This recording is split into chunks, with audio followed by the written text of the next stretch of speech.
Time for one more question. It's a question I ask all of my guests. Touched on it briefly before the show, but I work at Diablo Canyon Nuclear Power Plant that recently announced they're going to be shutting down in the future.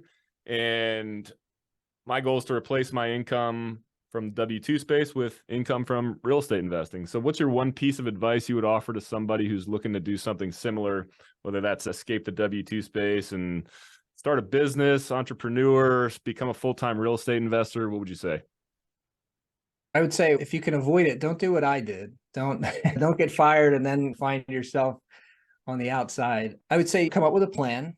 And then it's going to take work, kind of like we were just talking about. So I think evenings and weekends, I would say on these days, right, with a lot of virtual work being done and whatnot, maybe you can make time during the day. But I would say just start networking with people. Go to the real estate investor networking events.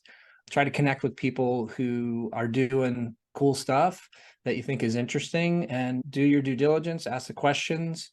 And what I found too, John, is some of the which I think is a smart strategy that I never did, but now that I am in like a mastermind group and I am actually involved in a few of those, there are people who pay money to join these groups to find the top syndicators and the top thought leaders in those areas, and then they invest with them.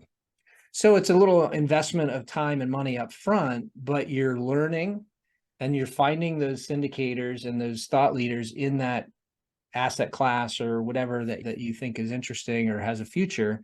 And I was like, wow, that's really smart. It's money up front. So there's that investment. But if you look at it over the longer term, I think that's a great way to get educated and make sure you're putting your money with a trusted partner. That's excellent. Love that advice.